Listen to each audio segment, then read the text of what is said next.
Mes parents ont annulé ma fête de remise des diplômes, parce que ma sœur ne supportait pas que je sois le centre de l'attention. Je suis parti ce soir-là.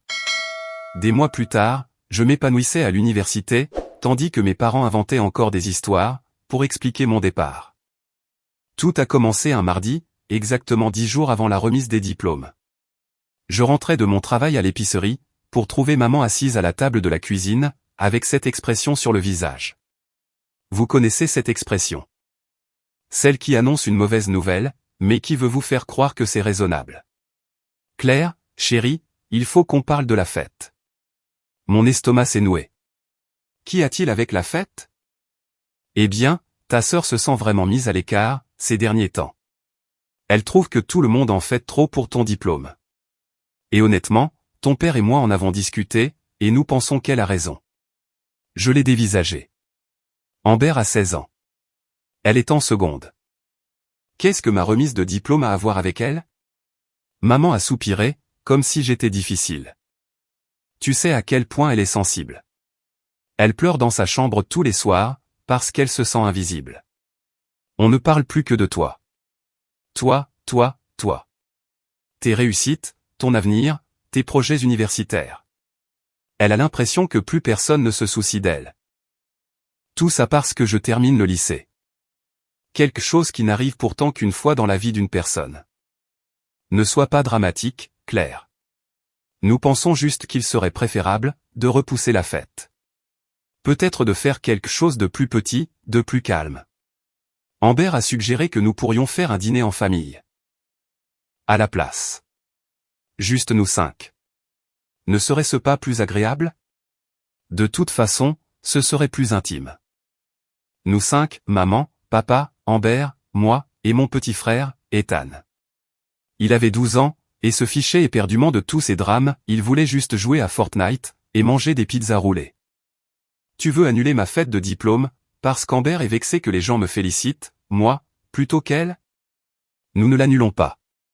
Nous la repoussons à plus tard, après sa propre remise de diplôme dans 2 ans, pour qu'elle puisse se sentir spéciale, elle aussi.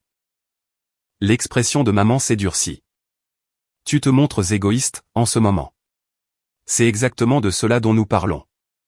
Tu as toujours besoin d'être le centre de l'attention. L'ironie était si lourde, que j'aurais pu m'étouffer. J'avais passé ma vie entière en tant qu'enfant invisible. Amber, la petite dernière avec ses grands yeux bleus et ses cheveux d'or, ne pouvait rien faire de mal. Quand elle faisait des crises de colère à 13 ans, elle s'exprimait. Quand moi je m'énervais au même âge, j'étais difficile, et je devais améliorer la gestion de mes émotions. Amber a été au tableau d'honneur une fois en 4e, et son père l'a emmenée à Disneyland. Moi, j'y étais à chaque semestre depuis le CM2, et la plus grande attention que j'ai jamais reçue, c'était un « c'est bien, chérie », pendant que papa regardait son téléphone. Elle voulait prendre des cours de danse, alors nous l'avons inscrite.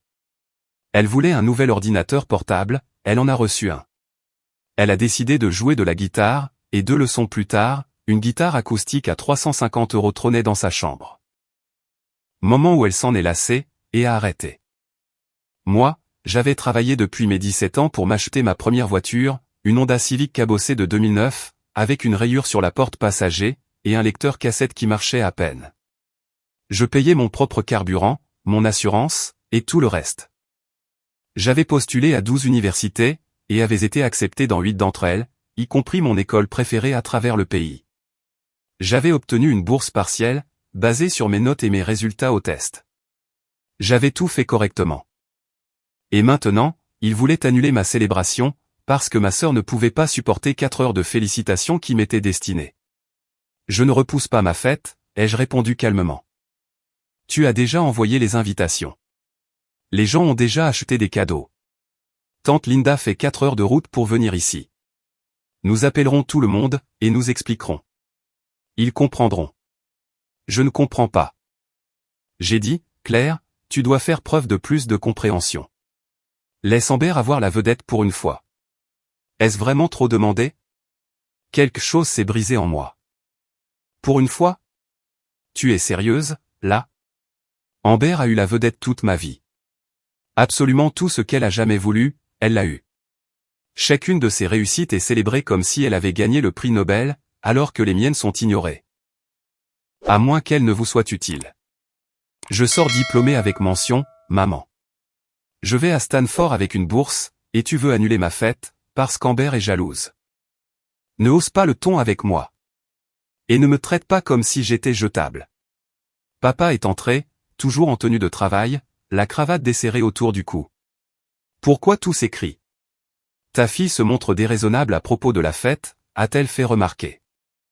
Notre fille a obtenu son diplôme dans les premiers 10% de sa classe, et tu annules sa fête.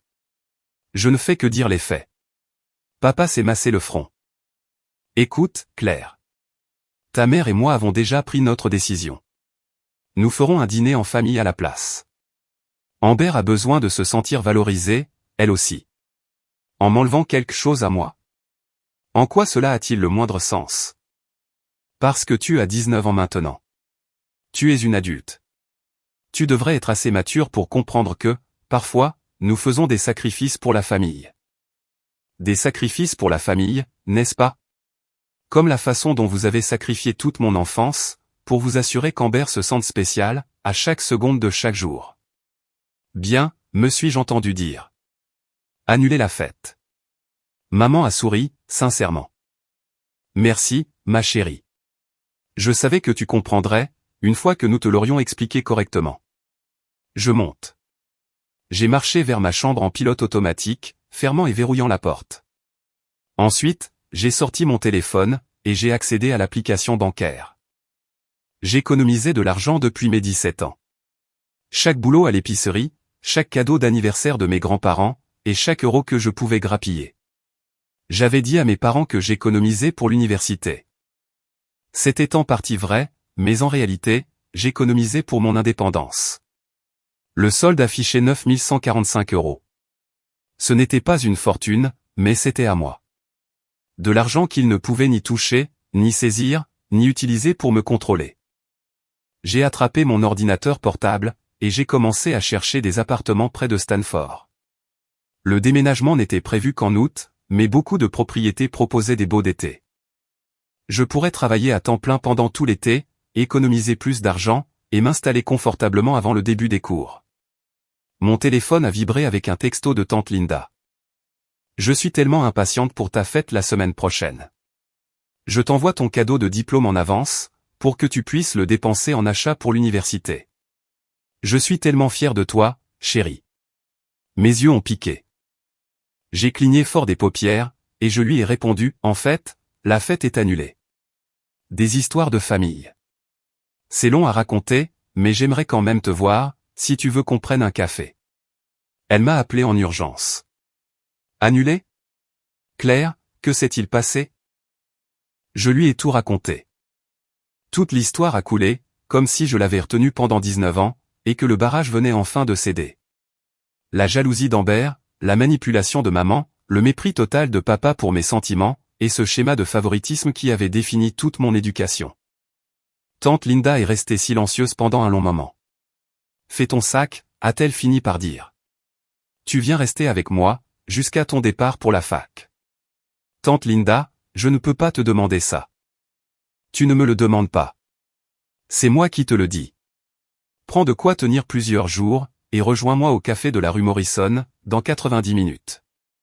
Nous réglerons le reste plus tard. Et pour maman et papa? Qu'en est-il d'eux? Tu as 19 ans. Ils ne peuvent pas t'empêcher de partir. Elle avait raison. Légalement, j'étais une adulte. Ils ne pouvaient pas m'empêcher de franchir la porte. C'est donc exactement ce que j'ai fait. J'ai rempli mon sac de sport avec des vêtements, mes affaires de toilette, mon ordinateur portable, et mes documents vitaux, actes de naissance, carte de sécurité sociale, relevé bancaire, lettre d'admission, informations sur ma bourse. Tout ce dont j'avais besoin pour commencer une nouvelle vie. Quand j'ai descendu mon sac, la maison était encore silencieuse. Maman était dans la cuisine, préparant le dîner. L'odeur d'ail et de tomates remplissait l'air, provenant très probablement de sa célèbre sauce spaghetti. Papa était dans le salon, regardant les informations. Amber était dans sa chambre, la porte verrouillée, sans doute en train d'envoyer des messages à ses amis, pour leur raconter comment elle avait réussi à convaincre nos parents d'annuler ma fête. Je me suis dirigé vers l'entrée principale, portant mon sac sur l'épaule, et l'étui de mon diplôme à la main. Claire a appelé maman depuis la cuisine. Où vas-tu avec ce sac? Dehors? Le dîner est presque prêt. Je ne serai pas là pour le dîner. Elle est apparue dans l'encadrement de la porte, tenant une cuillère en bois. De quoi parles-tu? Je pars. Je reviendrai chercher le reste de mes affaires plus tard, mais je réside ailleurs, à partir de maintenant. Papa s'est levé du canapé. Tu ne vas nulle part. Ne sois pas ridicule. J'ai 19 ans. Je peux aller où je veux. Claire Reynolds, tu poses ce sac immédiatement. Maman a haussé le ton, sa voix prenant ce ton tranchant qui me faisait frissonner quand j'étais enfant. Cela ne fonctionnait plus. Vous avez pris votre décision, quand vous avez annulé ma fête. Je prends la mienne. La porte d'Amber s'est ouverte. Elle se tenait en haut des escaliers, perplexe, portant un short de pyjama et un grand sweat à capuche. Que se passe-t-il? Papa a fait une remarque, ta sœur fait un caprice. Je ne fais aucun caprice. J'en ai juste fini. J'ai fini d'être l'enfant de rechange. J'ai fini d'être jetable.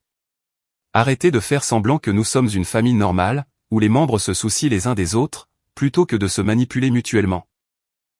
Juste pour se sentir mieux dans leur peau. Comment oses-tu, a chuchoté maman. Après tout ce que nous avons fait pour toi. Comme quoi? Annuler ma fête de diplôme? Attends. Je devrais en être reconnaissante, n'est-ce pas? Parce que ça m'a appris à être gentille et désintéressée. Alors, félicitations, maman. J'ai retenu la leçon. Je comprends parfaitement, maintenant. J'ai ouvert la porte d'entrée. Si tu franchis cette porte, ne te donne pas la peine de revenir, m'a averti mon père. Je l'ai dévisagé longuement. Son visage était rouge. Sa mâchoire était serrée, ses poings le long du corps, comme s'il était la personne offensée, et que j'étais la folle. D'accord, ai-je dit calmement, et je suis parti. Maman a commencé à crier quelque chose à propos de respect et de gratitude. Amber s'est mise à pleurer. Papa a hurlé que j'allais le regretter. J'ai sauté dans ma Honda Civic, jeté ma valise sur le siège passager, et j'ai démarré. Mes mains tremblaient si violemment, que j'ai dû m'arrêter 2 fois, avant d'atteindre le café. Mais j'y suis arrivé. Tante Linda était déjà là, assise à une table dans un coin, avec 2 tasses de café, et une détermination féroce sur le visage. Tu as fait ce qu'il fallait, s'est-elle exclamée dès que je me suis assise. J'ai éclaté en sanglots. Elle m'a laissé pleurer pendant environ 10 minutes, avant de me tendre des mouchoirs à travers la table, et de me serrer la main. Ta mère m'a appelé 14 fois au cours de la dernière heure, m'a-t-elle dit. Je n'ai pas répondu. Elle est probablement furieuse. Elle panique sûrement, parce que tu ne t'es pas laissé bluffer. Toute ta vie, ils t'ont appris à reculer, à te faire toute petite, pour qu'Amber puisse se sentir plus grande. Ils ne s'attendaient pas du tout à ce que tu te défendes. Et si j'avais fait une énorme erreur? Penses-tu vraiment l'avoir fait? J'y ai sincèrement réfléchi. Presque 19 ans à être le second choix, la seconde option, la deuxième priorité. Presque tous les succès que j'avais obtenus étaient passés inaperçus. Pourtant, les efforts médiocres d'Amber étaient loués, peu importe à quel point ils me rabaissaient, simplement en étant en leur compagnie. Non, ai-je finalement répondu. Je ne pense pas l'avoir fait. Tante Linda a souri. Alors, mettons-nous à l'aise. Tu es la bienvenue dans ma chambre d'amis, aussi longtemps que tu en auras besoin. Nous retournerons demain, quand ils seront au travail, pour prendre le reste de tes affaires. Et ensuite, nous nous concentrerons sur ta préparation pour Stanford. Cette nuit-là, alors que je me reposais dans la chambre d'amis de Linda, mon téléphone a explosé de textos. Maman, tu es en train de déchirer la famille. Papa, voilà ce qu'on obtient, pour avoir élevé des enfants ingrats. Amber, j'espère que tu es heureuse. Maman a pleuré toute la nuit à cause de toi. Ethan, tu vas revenir. Tu me manques. Le dernier m'a piqué le plus. Ethan était totalement innocent dans tout cela. Ce n'était qu'un enfant, pris au piège de circonstances familiales terribles, sur lesquelles il n'avait aucun contrôle. Je lui ai répondu en privé. Tu me manques aussi, bonhomme. Tout ça n'a rien à voir avec toi. Je te reverrai bientôt. Je te le promets. J'ai ignoré les autres. La remise des diplômes est arrivée, puis est passée. J'ai traversé la scène avec ma toge et mon chapeau, j'ai serré la main du proviseur, et j'ai accepté mon diplôme. Tante Linda était dans la foule, et a applaudi plus fort que n'importe quel autre parent. Ensuite, j'ai reçu les félicitations de quelques familles de mes amis. Cela aurait dû me sembler incomplet sans mes parents, mais au contraire, je me suis senti libéré. Aucun membre de ma propre famille ne s'est présenté, pas même Ethan. J'ai découvert par la suite qu'Amber avait planifié un rendez-vous chez le dentiste, exactement à ce moment-là. Elle avait exigé que toute la famille l'accompagne, pour lui apporter un soutien émotionnel, car elle avait peur de se faire détartrer les dents. Maman et papa avaient sincèrement accepté. L'été a passé vite. J'ai travaillé à plein temps dans une librairie voisine, j'ai économisé encore plus d'argent, et j'ai passé mon temps libre avec tante Linda. Elle m'a aidé à acheter des fournitures pour ma chambre d'étudiante, m'a montré comment gérer un budget, et m'a donné des conseils sur l'université, que mes parents n'avaient jamais pris la peine de me transmettre. Le travail à la librairie est devenu une sorte de refuge pour moi. Ma patronne, Diane, une ancienne professeure d'anglais, s'est intéressée à mon histoire. Elle ne pleurait jamais, mais elle écoutait quand j'avais besoin de parler. Elle m'offrait des livres sur les dynamiques familiales et le développement personnel, les glissant dans ma pile de réduction pour employés, avec un sourire entendu. « Tu me rappelles ma fille », m'a-t-elle dit pendant un après-midi calme. Elle a dû quitter la maison jeune, elle aussi. Parfois, la chose la plus courageuse que l'on puisse faire, c'est d'admettre que rester finira par nous détruire. Je passais mes pauses déjeuner dans le rayon psychologie, lisant tout ce que je pouvais trouver sur les structures familiales narcissiques, la dynamique de l'enfant doré et du bouc émissaire, ainsi que les conséquences à long terme de la négligence émotionnelle. Chaque page se lisait comme si quelqu'un avait écrit ma propre biographie. Cette confirmation était à la fois rassurante et bouleversante. Tante Linda m'a vu ramener ses livres à la maison. Nous avons commencé à avoir des discussions plus longues, sur les dynamiques familiales et les traumatismes générationnels. Elle m'a raconté des choses sur l'enfance de ma mère, que je n'avais jamais entendues auparavant. Apparemment, maman avait, elle aussi, joué le jeu des favoris. Tante Linda avait toujours été l'oubliée, tandis que ma mère recevait toute l'attention et l'admiration de leurs parents. Le cycle s'était simplement répété, avec la génération suivante. Ta grand-mère organisait des fêtes d'anniversaire somptueuses pour ta mère, chaque année, m'a raconté tante Linda un soir, alors que nous montions une bibliothèque pour ma chambre universitaire. Des décorations professionnelles, un traiteur, des poneys, la totale. Mes anniversaires, eux, se résumaient à un gâteau bon marché, et quelques proches dans le jardin. Quand je demandais pourquoi, ma mère disait que ta mère en avait plus besoin, parce qu'elle était sensible. Ça me semble familier. Je suis parti pour l'université, et j'ai à peine regardé en arrière, a-t-elle expliqué. J'ai cumulé 3 emplois pour payer mes études, car ils refusaient de m'aider pour les frais de scolarité. Ils disaient qu'ils avaient déjà dépensé beaucoup d'argent pour ta mère. Quand j'ai obtenu mon diplôme avec mention. Ils n'ont pas assisté à la cérémonie. Ta mère avait un rendez-vous au salon de coiffure, ce jour-là. Je l'ai regardée, stupéfaite. Je n'en avais aucune idée. Ta mère n'a jamais appris à partager la vedette, a remarqué tante Linda, en serrant une vis sur l'étagère. Alors, quand elle a eu des enfants, elle a involontairement reproduit la même dynamique. Amber est devenue elle, et tu es devenu moi. Ce n'est pas juste, et ce n'est pas de ta faute. Mais c'est ce qui s'est produit. Penses-tu qu'elle comprendra un jour le mal qu'elle a fait? Tante Linda a haussé les épaules. Certaines personnes ne le comprennent jamais.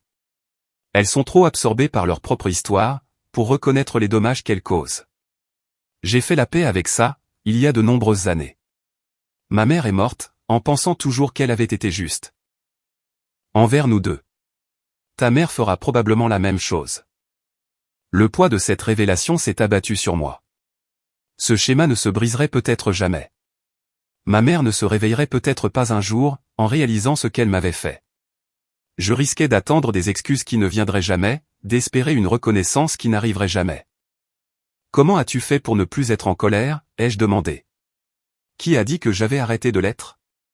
Tante Linda a souri tristement. J'ai juste appris à mener une belle vie, pour que ma colère n'ait plus d'importance.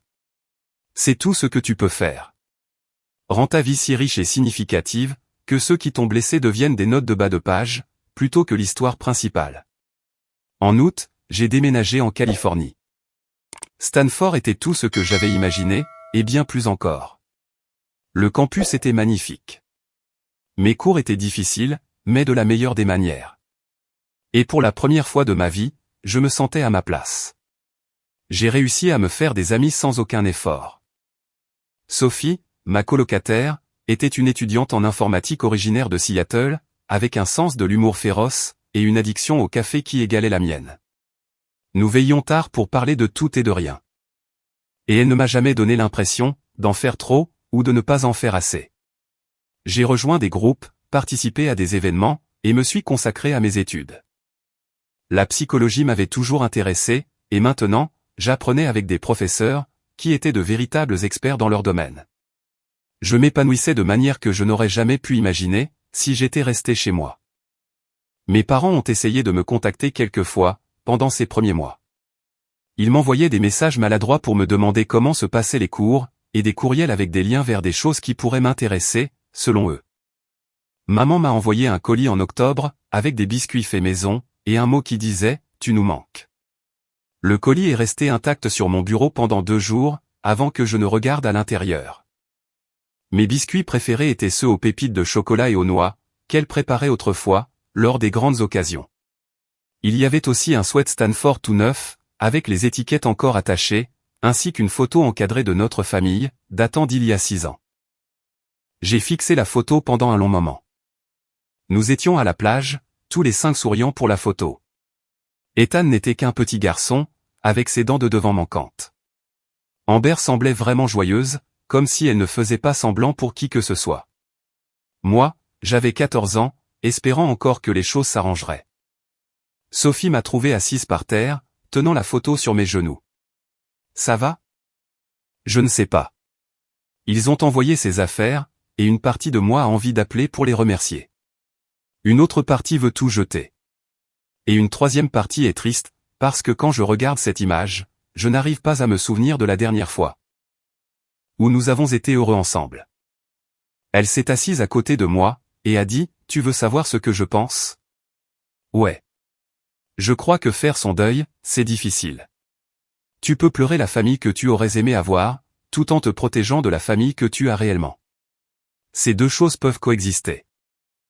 Elle avait raison. Je pouvais regretter l'idée d'avoir des parents qui me soutenaient, tout en acceptant le fait que la réalité de mes parents, elle, était destructrice. Je pouvais espérer qu'ils changent, tout en sachant pertinemment qu'ils ne le feraient probablement pas. J'ai gardé les biscuits, et je les ai distribués dans mon couloir de dortoir. J'ai donné le pull à la friperie de l'université, parce que j'avais déjà 3 sweats Stanford. Et j'ai rangé la photo dans un tiroir, pour ne pas avoir à la regarder tous les jours. Mais je ne l'ai pas jetée non plus. Cependant, ils ne se sont jamais excusés, ni n'ont reconnu leurs actes. Ils n'ont jamais admis qu'annuler ma fête de diplôme était une erreur, ou que la façon dont ils m'avaient traité durant mon enfance, était injuste. Alors, j'ai gardé mes distances. Je répondais poliment mais brièvement, donnant des nouvelles superficielles, et ne m'investissant plus du tout sur le plan émotionnel. Ethan et moi sommes restés en contact par appel vidéo et par texto. Il me parlait de son équipe de football, de ses études, et de son nouveau jeu vidéo préféré, dont il était fou. Je lui racontais la Californie et la vie universitaire, puis je lui envoyais des mèmes de lapin. Il me demandait quand je rentrerais à la maison, et je continuais à répondre, bientôt, même si nous savions tous les 2 que c'était un mensonge. La vérité, c'est que je n'avais aucune intention de revenir. De toute façon, cette maison n'avait jamais vraiment ressemblé à un foyer. Quoi qu'il en soit, la grande percée a eu lieu 7 mois après le début de ma première année. J'avais postulé pour un poste de recherche très convoité, dans le département de psychologie.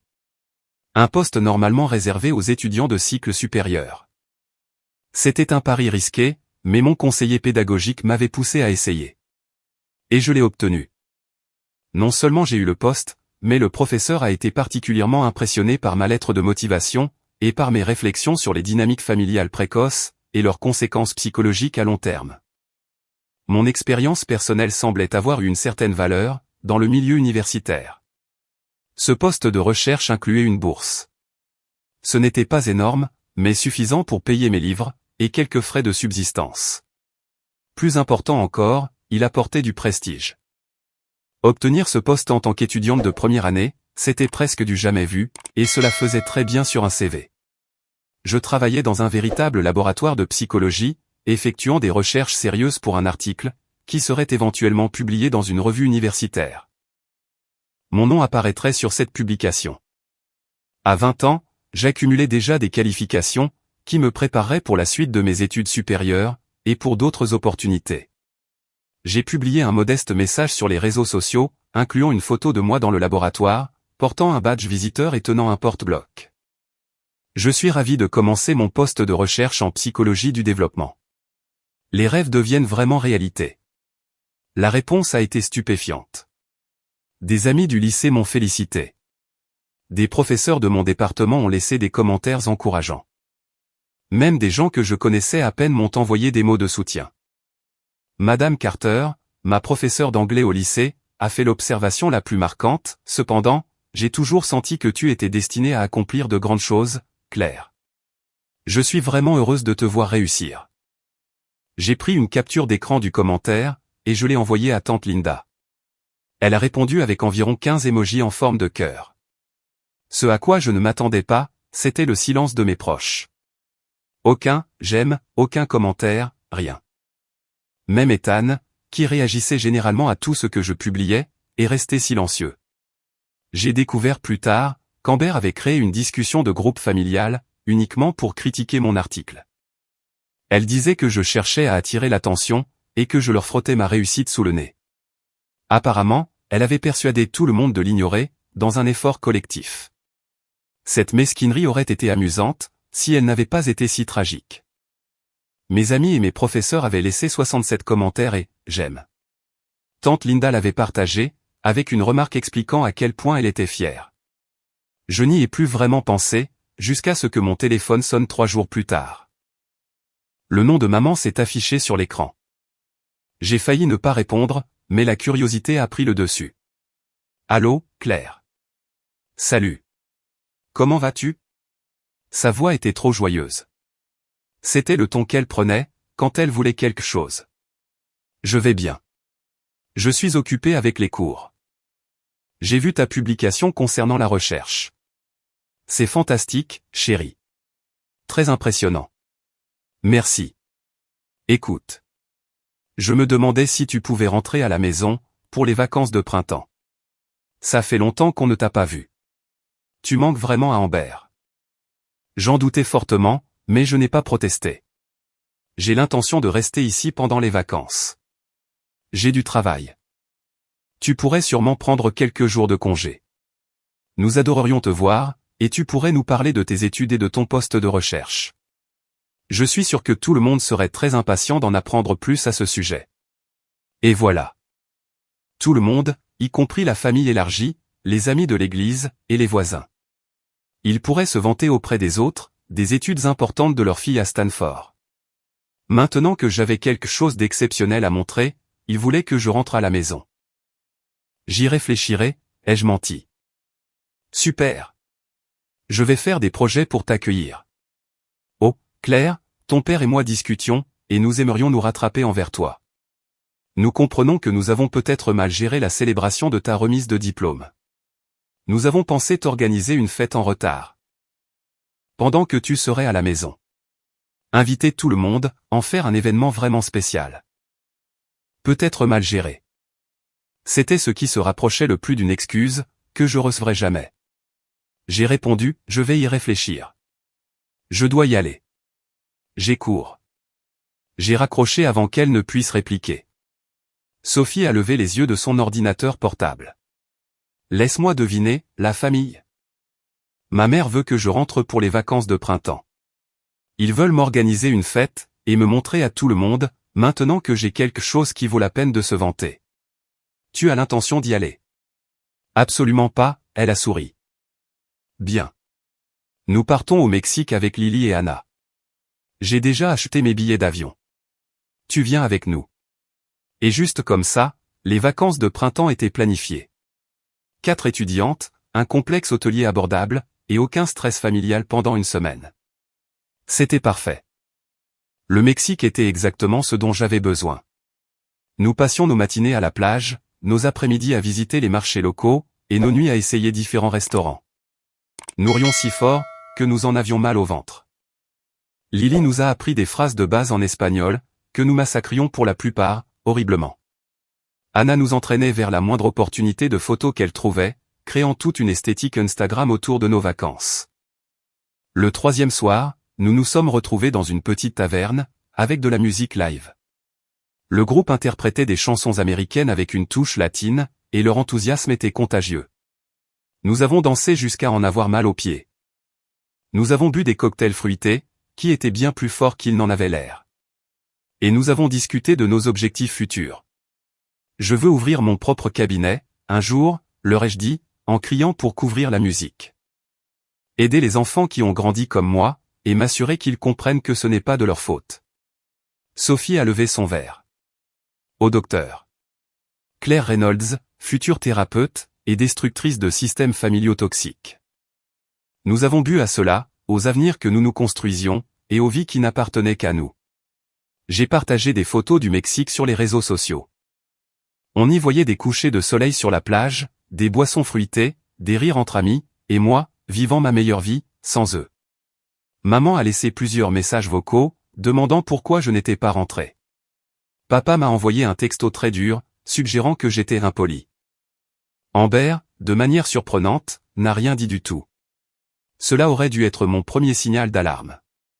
La véritable explosion s'est produite en avril, juste avant les examens. J'ai été invité à présenter les résultats de mes recherches, lors d'un symposium de premier cycle. C'était une occasion formidable de prendre la parole devant des professeurs, des étudiants diplômés, et des chercheurs invités d'autres universités. Mon professeur m'avait recommandé, affirmant explicitement que mon travail démontrait une compréhension extraordinaire, pour une étudiante de première année. J'en ai parlé sur les réseaux sociaux, en identifiant l'université et en remerciant mon professeur. La page officielle de Stanford a repris le message, et l'a largement diffusé. Les informations locales de ma ville natale ont repéré l'histoire, et ont publié un petit article intitulé « Une diplômée locale fait des vagues à Stanford ».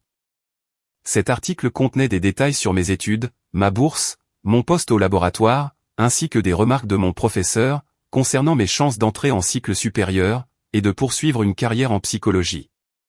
Mon téléphone a commencé à exploser, immédiatement. Soudainement, tout le monde à la maison voulait me féliciter, y compris des voisins que je connaissais à peine, des professeurs de lycée, et des cousins éloignés avec qui je n'avais pas communiqué depuis des années. Et puis, Amber a appelé. J'ai failli refuser l'appel par habitude, mais quelque chose m'a poussé à répondre. Quoi? Tu ne penses pas être si spécial que ça, si? Sa voix tremblait de colère. Amber, de quoi parles-tu? De Stanford, de ces recherches dont tout le monde est si fier, Claire.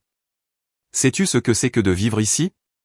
Tout le monde pose des questions sur toi, se vante de tes accomplissements, et agit comme si tu étais une sorte de génie, alors que je ne suis que l'autre fille. Dont personne ne se soucie. L'ironie était si frappante, que j'ai vraiment ri. Tu plaisantes, j'espère? C'est une blague. Je ne plaisante pas. Tu es parti, et maintenant, tout tourne à nouveau autour de toi. Tu n'es même pas présente. Mais tu aspires tout l'oxygène de la pièce. Maman et papa n'arrêtent pas de parler de toi. Chaque réunion de famille se transforme en The Claire Show. Plus personne ne me pose de questions sur ma vie, à moi. Amber, je suis désolé que tu ressentes cela, mais... Tu n'es pas désolé. Tu adores ça. Tu aimes être la préférée, pour une fois. Alors, devine quoi? Je leur ai dit la vérité. Je leur ai dit comment tu as abandonné ta famille pour une fête stupide. Comment tu es égoïste et ingrate, et comment tu ne te soucies que de toi-même. Je leur ai tout dit. Mon estomac s'est noué. Exactement. Qu'est-ce que tu leur as dit? Le fait est que tu as privilégié une fête aléatoire, par rapport aux sentiments de ta sœur. Que tu as fait une crise, et que tu t'es enfui de la maison comme une enfant. Que maman et papa ont fait tout ce qu'ils pouvaient pour te tendre la main, mais que tu as refusé de leur pardonner. Pour une erreur mineure. J'ai aussi parlé à tante Linda. Je l'ai appelée, et je lui ai dit comment tu manipulais tout le monde avec ton histoire larmoyante. Un froid s'est installé dans ma poitrine. Et alors, qu'a dit tante Linda? Elle a fait une pause. Elle m'a raccroché au nez. Mais c'est parce que tu l'as clairement empoisonné, contre toute la famille.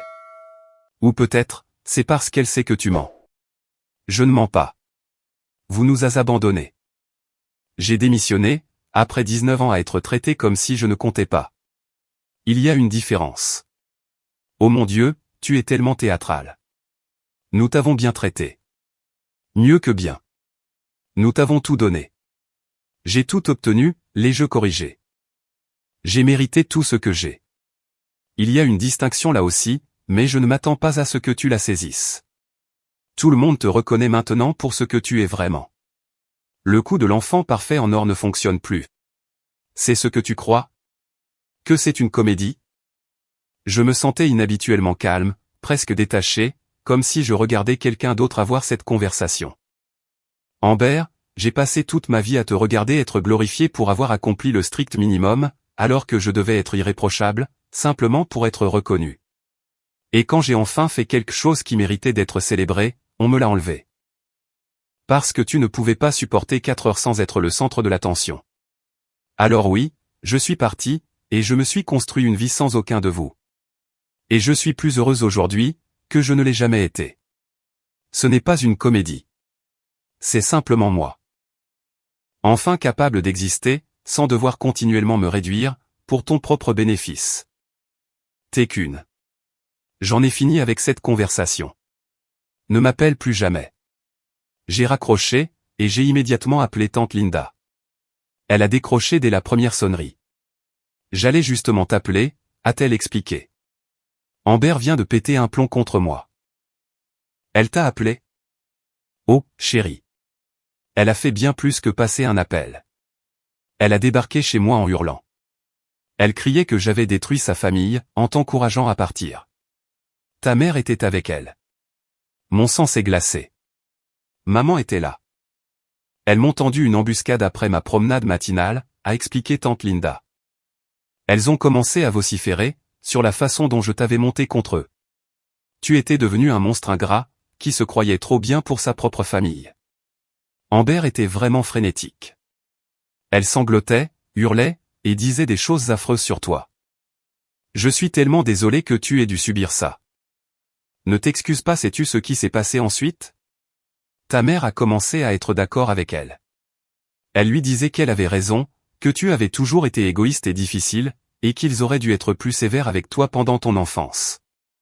Claire? Je n'ai jamais entendu personne parler de son propre enfant de cette façon. Je me sentais engourdi. Que as-tu dit? Je leur ai dit exactement ce que je pensais. Qu'ils avaient passé 19 ans à t'ignorer au profit d'Amber.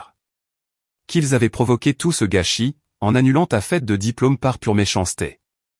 Et que tu réussissais à Stanford. Précisément parce que tu t'étais éloigné de leur comportement toxique. Ensuite, je les ai prévenus de quitter ma propriété, avant que j'appelle la police.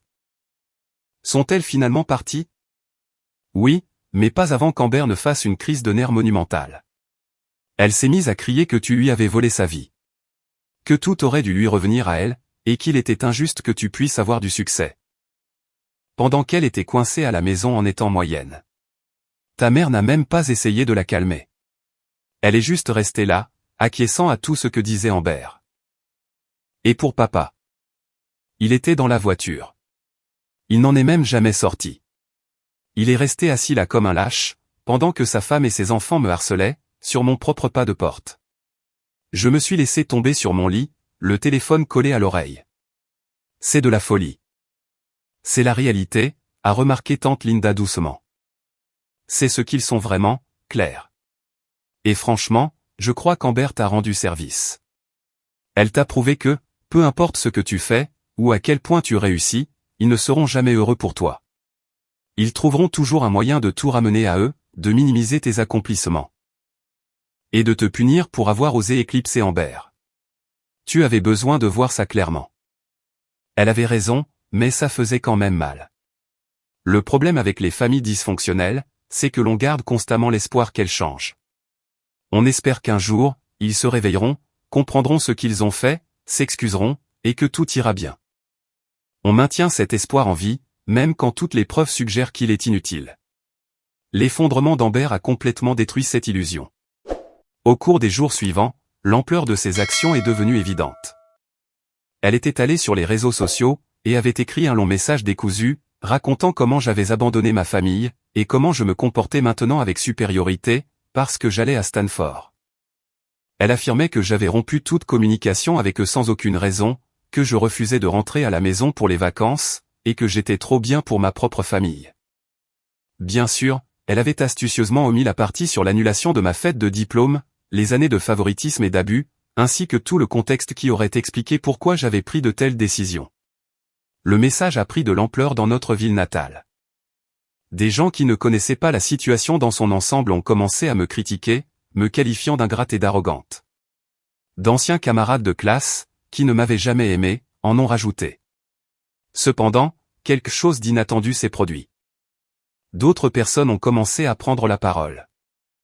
Des camarades de lycée qui avaient été témoins de ma dynamique familiale, des professeurs qui avaient noté le décalage dans la façon dont mes parents traitaient leurs 2 filles, et même des amis de la famille, qui avaient toujours été gênés par la façon dont Amber était traitée, par rapport à moi. Ils ont partagé leurs propres souvenirs. Par exemple, comment ils m'avaient vu cumuler plusieurs emplois, alors qu'Amber recevait de l'argent de poche chaque semaine. Comment mes parents avaient manqué mes cérémonies de remise de prix académiques, mais n'avaient jamais raté les spectacles de danse d'Amber. Ils avaient entendu mes parents dénigrer mes succès, tout en applaudissant les tentatives médiocres d'Amber. L'histoire qu'Amber cherchait à raconter, s'est effondrée sous le poids de la réalité. Tante Linda a répondu avec une déclaration calme, mais percutante, de ce qui s'était réellement passé. Elle n'a pas explicitement critiqué mes parents, mais elle a clairement fait comprendre qu'il y avait bien plus dans cette histoire, que ce qu'Amber en disait. Madame Carter, mon ancienne professeure d'anglais, a posté un commentaire qui m'a fait pleurer. J'ai eu les 2 filles Reynolds en classe. Claire a été l'une des élèves les plus brillantes et les plus travailleuses que j'ai jamais eu l'occasion d'enseigner. Elle a mérité chaque opportunité qu'elle a reçue.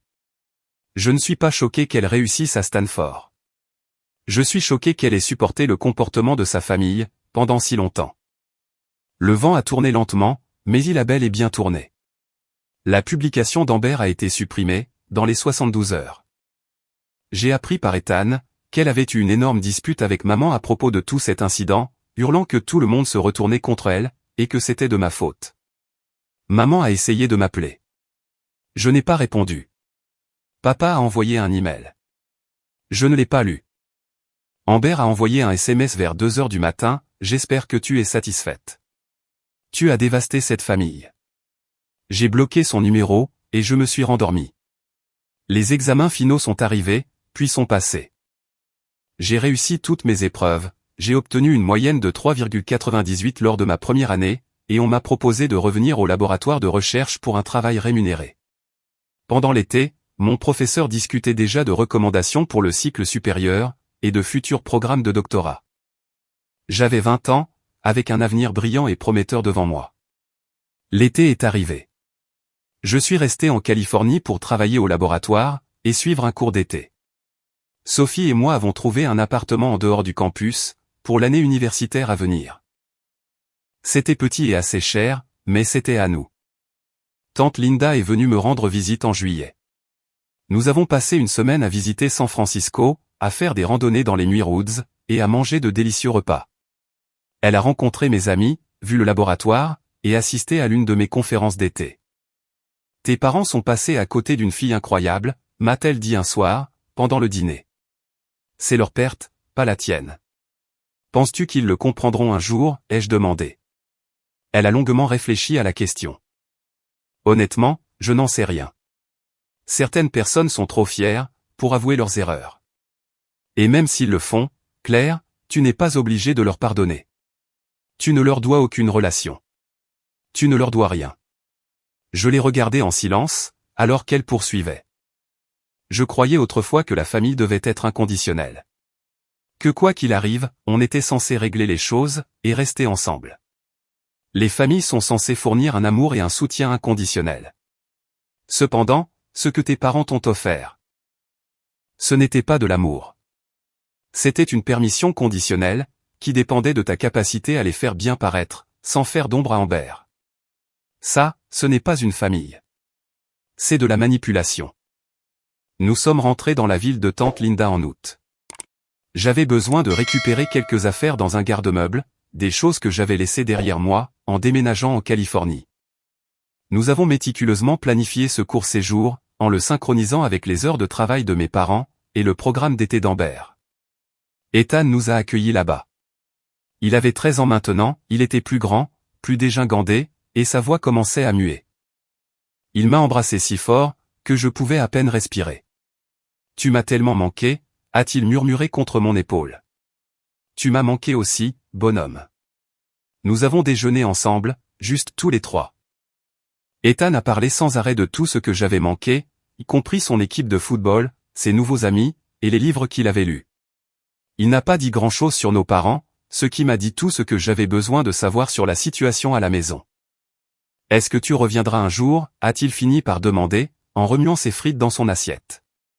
J'ai regardé tante Linda, puis à nouveau Ethan. « Pas pour y vivre, non. Mais je te rendrai visite. Et quand tu seras plus grand, tu seras le bienvenu pour venir rester avec moi, en Californie. Et pour l'université ? Tu reviendras à ce moment-là.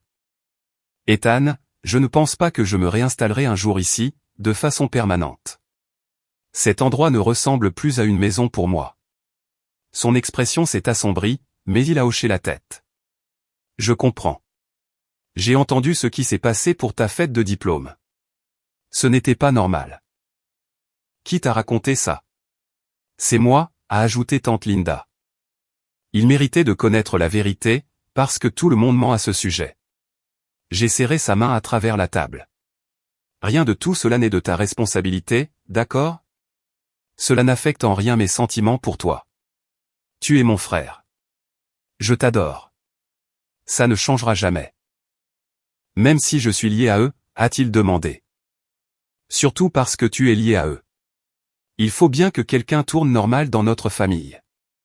Il a ri, et la tension est retombée. Nous avons passé l'après-midi au garde-meubles, à trier des cartons de souvenirs d'enfance, annuaires scolaires, vieilles récompenses, photos, peluches. Des rappels d'une vie que j'avais eue, avant que tout ne s'effondre. J'en ai conservé une partie. La majorité des choses, je les ai données ou jetées. Il n'y avait pas grand intérêt à s'accrocher à des souvenirs qui ne faisaient que me contrarier. Alors que nous portions la dernière boîte vers la voiture de tante Linda, le SUV de ma mère est arrivé sur le parking. Ethan a pâli. Ils ne sont pas censés être rentrés si tôt. Maman s'est garée 3 places plus loin, et est sortie. Elle paraissait plus vieille que dans mes souvenirs, et épuisée. Elle s'est approchée doucement, comme si elle avait peur que je m'enfuie. « Claire, j'ai entendu dire que tu étais en ville. Nous sommes sur le point de partir. Pouvons-nous parler, s'il te plaît ? Juste quelques minutes. » Tante Linda a posé sa main sur mon épaule. « Tu n'es pas obligé. Je sais. » J'ai regardé ma mère. « Tu as 10 minutes. » Nous avons marché à une courte distance de la voiture, assez loin pour qu'Ethan et tante Linda ne puissent pas bien nous entendre. Maman a fait tourner son alliance autour de son doigt, une habitude nerveuse qu'elle avait depuis que j'en avais le souvenir. « Comment vas-tu ? » « Je vais bien. L'école est fantastique. J'adore la Californie. C'est bien. C'est extrêmement agréable. » Elle a hésité. « J'ai vu l'article sur tes recherches. Oui, tu accomplis des choses merveilleuses, Claire. Je suis fier de toi. » J'avais attendu toute ma vie d'entendre ces mots, et soudain, ils me semblaient vides. « Es-tu venu pour t'excuser ?» ai-je demandé clairement. Elle a tressailli. « Je suis ici pour te faire savoir que tu nous manques. Ce n'est pas pareil sans toi. Ce n'est pas une excuse. Je sais que nous avons fait des erreurs avec la fête, avec la façon dont nous avons géré les choses. Mais nous sommes toujours ta famille. Tu as annulé ma fête de diplôme, parce qu'Amber était envieuse. Ce n'était pas une erreur, maman. C'était une décision. L'une des nombreuses décisions que papa et toi avez prises au cours des 19 dernières années, pour me dire exactement où était ma place dans cette famille. Ce n'était pas comme ça. Alors, c'était comment ? Décris-le-moi. Explique-moi pourquoi il était juste, qu'Amber reçoive tout ce qu'elle désirait, alors que je devais travailler dur, pour obtenir des miettes d'acceptation. Explique-moi comment il était juste. d'annuler le seul événement destiné à reconnaître mes accomplissements, parce que ton autre fille ne supportait pas de ne pas être le centre de l'attention pendant 4 heures. Amber avait des difficultés. Je souffrais, moi aussi. J'ai lutté pendant toute mon enfance, mais personne ne l'a remarqué, puisque je ne faisais pas de crise de colère. J'ai simplement travaillé plus dur, croyant qu'en fin de compte, ce serait suffisant. Mais ça ne l'a jamais été. N'est-ce pas? Parce que le problème n'était pas que je n'étais pas assez talentueuse. Le problème, c'était que je n'étais pas Amber. Les yeux de maman se sont remplis de larmes. Je ne sais pas ce que tu veux que je dise. Je veux que tu dises que tu avais tort. J'aimerais que tu admettes que tu m'as traité injustement. Je veux que tu assumes une véritable responsabilité, plutôt que de simplement prétendre que tu as fait des erreurs, comme s'il s'agissait d'un simple malentendu. J'ai fait du mieux que j'ai pu. Ton mieux n'était pas suffisant, et je ne vais pas continuer à faire semblant que c'était le cas, simplement pour que tu te sentes mieux dans ta peau. Elle a essuyé ses yeux. Est-ce tout? Vas-tu nous couper les ponts pour toujours? Je vais vivre ma vie. Si tu veux en faire partie, tu sais exactement ce que tu as à faire. Mais je ne vais plus courir après toi. J'ai fini de me rabaisser, pour que tu puisses te sentir comme un bon parent. J'ai marché vers la voiture. Ethan pleurait doucement. Tante Linda avait son bras autour de lui. Allons-y, ai-je chuchoté doucement. Nous sommes partis, et je n'ai pas regardé en arrière.